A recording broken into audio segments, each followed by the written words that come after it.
Starter Pokemon are good for your adventure, but competitively, you're better off leaving them at home, most of the time. However, a select few are actually good enough to compete with the best of the best, the Ubers tier, baby. That's right, they exist in the land of the banned, ranging from Mewtwo to Miraidon. Well, Miraidon is actually banned from Ubers now, but still. We are going over every starter that is viable in Ubers, and our first Pokemon is from the first evolutionary line with Gen 7 Mega Venusaur. Gen 7 Mega Venusaur leveraged its titanic bulk alongside typing laden with both resist and neutralities, courtesy of its thick fat ability, to eke out a unique role for itself on balance teams. One of the most valuable traits of its typing was actually its toxic immunity. As power crept as Gen 7 Ubers is, it's still a metagame with plenty of bulkier teams who rely heavily on toxic as a progress-making tool, and Mega Venusaur being able to stifle that was excellent. Being able to absorb toxic spikes was also superb. Generally, though Mega Venusaur didn't endlessly hard counter too many major offensive threats, its bulk was so major that it found itself deceptively difficult for many such Pokemon, and thus teams to take out. It stuffed the popular Choice Scarf Xerneas while helping take on its Geomancy sets as well, while the standard physical Primal Kyogre didn't do well into it at all. Mega Venusaur really excelled, however, against opposing balance teams, completely stonewalling common efforts from defensive staples like the support Arceus forms. Regardless of the team it was facing, nothing enjoyed switching into its Leech Seed, which in addition to exerting offensive pressure, doubled as Mega Venusaur's recovery in lieu of leftovers, minimizing how often it would have to use Synthesis. And it was especially effective at this because Pokemon and Ubers tend to have massive HP stats, leaving plenty for Mega Venusaur to siphon for itself. Beyond Leech Seed, Mega Venusaur itself was an excellent toxic user, both leaving a more permanent form of damage on its opponents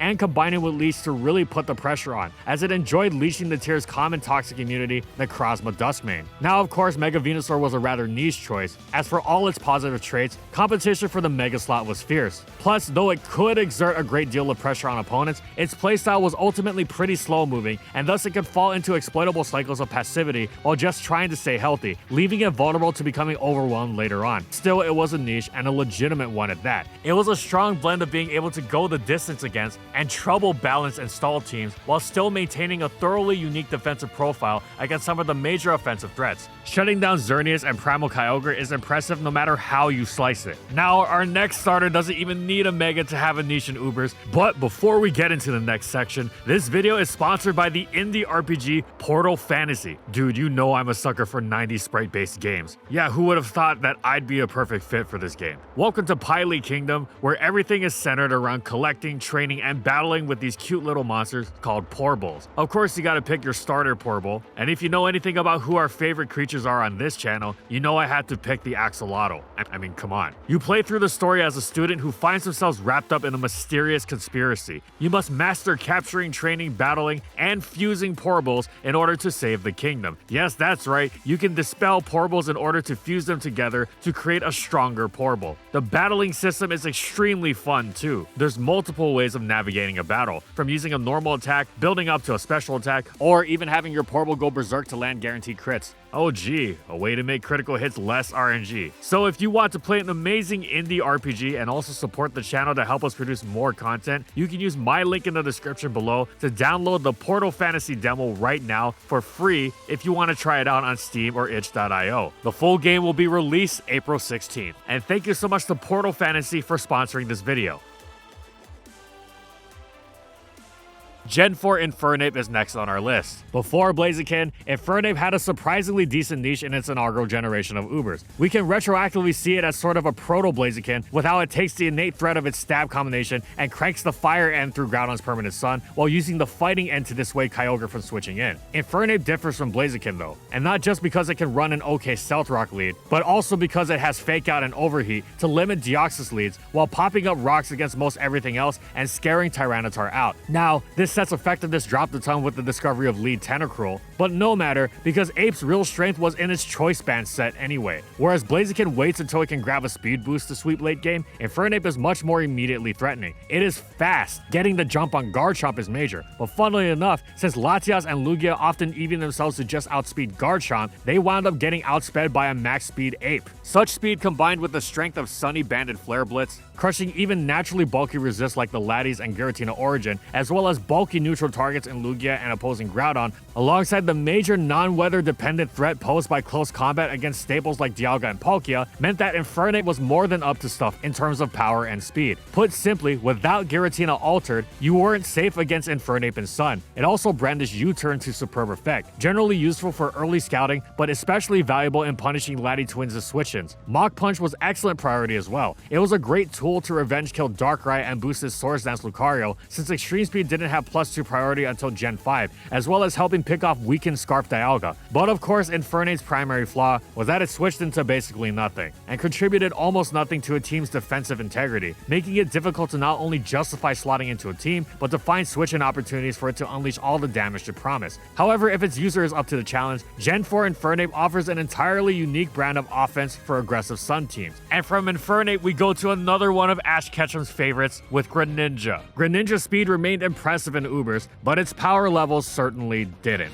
Stab on everything with all the coverage in the world was cool and all, but the OU it had terrorized with them was not comparable at all to the tier above, which was hostile to it at every turn. As far as Ubers was concerned, Greninja wasn't even close to being the one-hit KO or even two-hit KO machine that it needed to be in order to compensate for a level of frailty that wouldn't have been out of place in an NU tier. So what was Greninja's niche? Spikes. Lower tier spikers have a rich history in Ubers, Frostlass in particular, and though Greninja was Uber itself, basically functioned like one of those. With its superb speed, it threatened the lair of both spikes and toxic spikes, which would exert a ton of pressure against many common Uber's threats, most notably Xerneas, the Primals, and popular Arceus forms. Speaking of Arceus, this was another strength of Greninja's. It outran even Arceus, meaning it could taunt it, thereby stifling any defog attempts, perfectly setting the tone, pace, and momentum of the fast-paced hazard abuse that it would set up for its teammates. As a bonus, its last move was Shadow Sneak, which not only threatened Deoxys leads beautifully, but combined with Protean's type change, allowed it to block potential rapid spins from Excadrill, and since Sneak was a priority move, this worked even against the super fast Sand Rush Excadrill with Sand active. Of course, these lower tier spikes were generally on the specific niche side, and Greninja followed in this vein as well. The main problem though, is even if you got spikes and toxic spikes, you would still have to take a turn afterwards to set up Stealth Rock,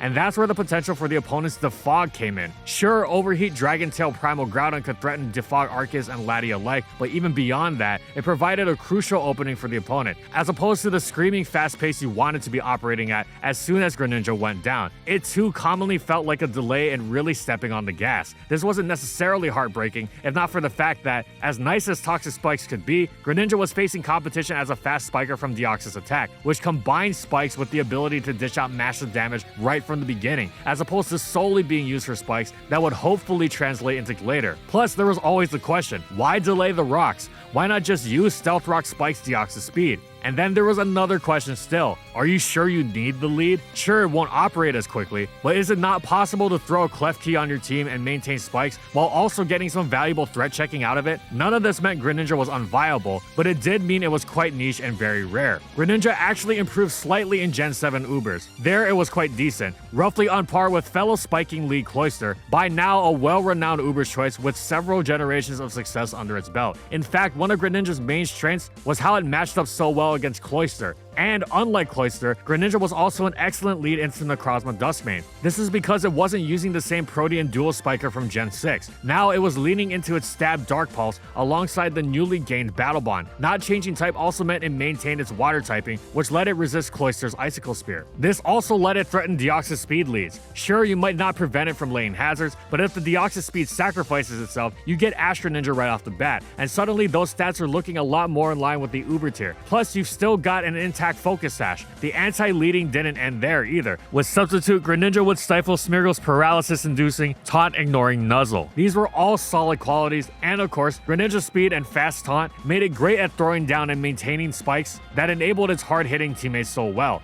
It was still more on the specific side, but Gen 7 Uber's Greninja was a major improvement over its Gen 6 counterpart, and that it was a genuinely decent choice. And now we go back to the fire types, as Blaziken is next on our list. Now, we must say say this right off the bat. These starters that have worked in Ubers have certainly had their niche, but they've mostly been decent at best. Almost all of them are highly specific. The way Game Freak pumps starters full of power creep these days, you might expect Ubers to just be another metagame for many of them. After all, plenty of non-Ubers are essential forces in the actual Uber metagame, but the difference between OU and Ubers is vast, and the starters' toolkits don't tend to be as well suited for the biggest stage. But that just makes it all the more impressive when they do make it. They tend to only be decent, as it makes sense considering the gulf between them and their competition. But as Shrek once said to Donkey right before destroying his UU team with Rayquaza, that'll do. We want them to be good, of course, just as we like it when the first Pokemon from our in-game journey is good competitively. But it's almost too easy for them to thrive in OU now. You used to have to struggle for that. This is a step further, yeah. Your favorite starter is good in OU, but how does it fare in Ubers? That's the real test at this point. With this in mind, Blaziken's viability in Ubers is somewhat of a miracle, specifically in XY Ubers before Omega Ruby and Sapphire. This means no Primals, no Mega Salamence, no Soul Dew Lati Twins, and Yveltal didn't have knockoff at the time. The metagame was largely characterized by hyper offense, whether Deoxys-led or Sticky Web focus, but with plenty of bulky offense and balance in the mix as well.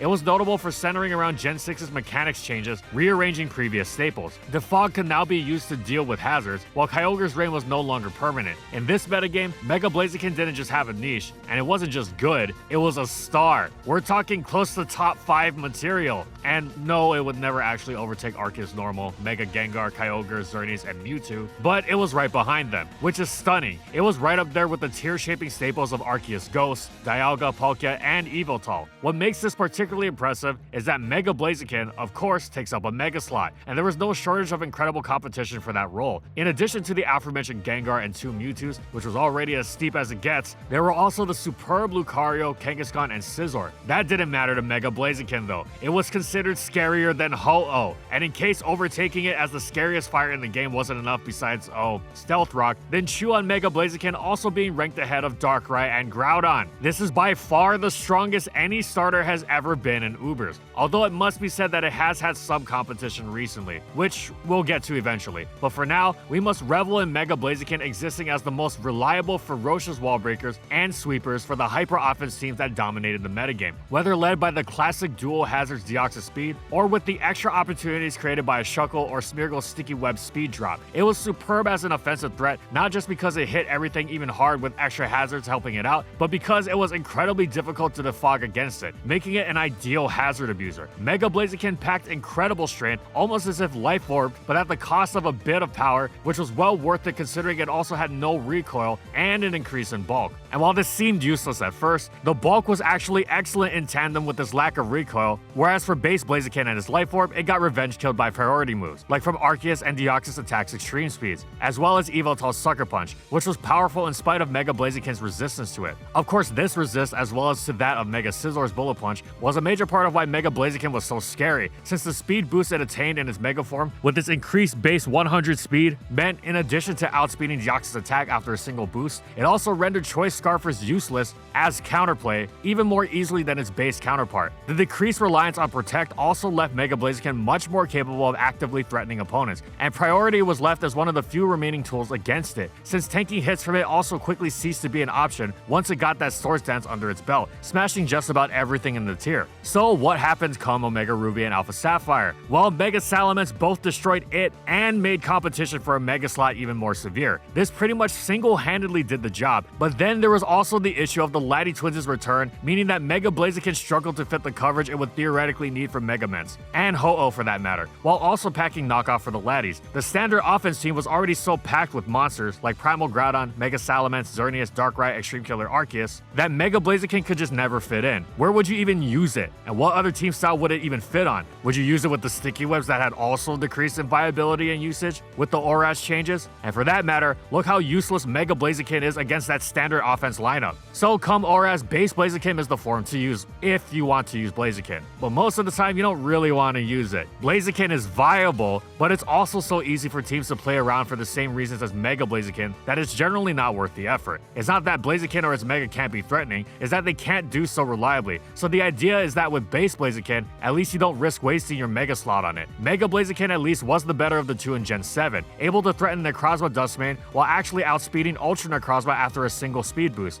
and not being as fearful of Marshallow's highest priority Shadow Sneak. It was still quite niche though, and very rare at high levels of play. Base Blaziken did have its time in Ubers before it had a Mega though, and there it was quite decent. It wasn't the easiest Pokemon to slot on the team because it is already frail by UU standards, let alone Ubers, but it was a terror in OU thanks to the power of Ninetales' Permanent Sun. And now consider that it gets to be supported by Groudon instead. Yeah, the Ubers walls were bulkier. Tell that to your Arceus Ghost, which just got absolutely shellacked by a +2 Flare Blitz in the Sun. Tell that to the Kyogre that wants to switch in and replace the Sun with Rain, but fears eating Low Kick and High Jump Kick, almost like it fears eating Ho-Oh's Brave Bird. Actually, let's up the ante. Tell that to the Giratina Origin, which packs incredible bulk, resists fire, and still gets deleted by a Sunny +2 Blitz. Blaziken was a rather specific choice since it offered nothing in terms of defensive utility, but on certain Spike Sun offense teams, it had the capacity to run away with games like little else. And speaking of really strong fire starters, the same goes for our next one in Skeledirge. If there is any starter that can claim to rival X and Y Mega Blaziken, it is unquestionably Skeledirge, especially in the earlier phases of Gen 9 Ubers. Now, it's a seriously tough claim to make, and it's doubtful Skeledirge could truly match it, but it comes impressively close to such a high standard. Even the traditional Great Walls of Ubers, Lugia and Giratina Altered, envy Skeledirge's defensive pedigree. It is most notable for taking on Koraidon, one of the most freakishly powerful threats ever. As a dragon fighting type that summons Sun for its fire coverage, it effectively has 3 stabs.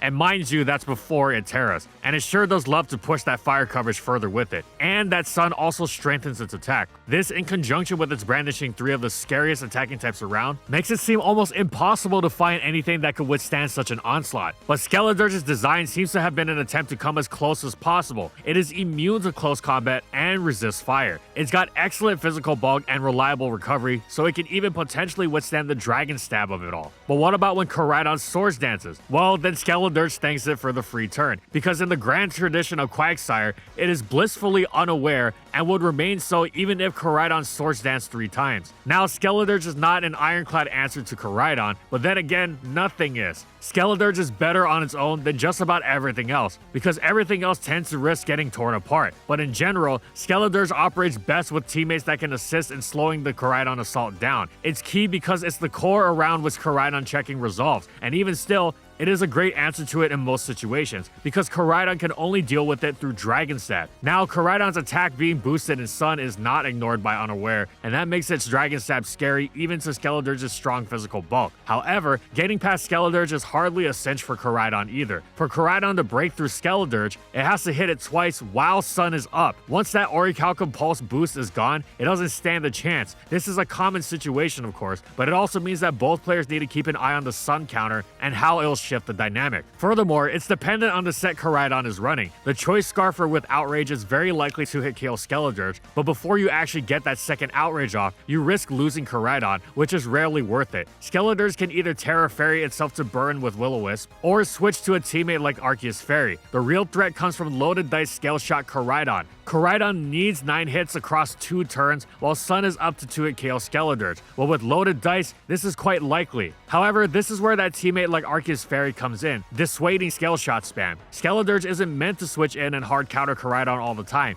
It's meant to act as a pivot into almost everything it can do. For instance, the Sunny Flare Blitz it might try to hit Arceus Fairy with, and it does that with Aplomb. Now, if all Skeledirge did was help play around Koraidon, it would be pretty crummy overall, yeah. It's a crazy Pokemon, but you know, Doc's Bun checks Koraidon too. Here's where that jealousy of Lugia's and Giratina's we mentioned earlier comes into play. Skeledirge also counters not one, but several of the scariest Pokemon in Ubers, like, I don't know, Zacian Crowned, eating its stabs and coverage and threatening it with both burns and a stab torch song. Oh yeah, and it also takes on the one and only Extreme Killer Arceus. Oh yeah, and there's also the case of the frigid Swords Dance Trick Room Terror Calyrex Ice. Even if these Pokemon Terra Fire to avoid burns or super effective Torch Song, Skeledirge doesn't mind much, as it still doesn't fear their attacks and can slot Earth Power off of its naturally strong special attack stat. Skeledirge occupies a thoroughly unique place in Ubers, and unlike Mega Blaziken, it also doesn't have help from a Mega Stone, which perhaps makes it even more impressive upon considering how it didn't lose its niche as the generation progressed.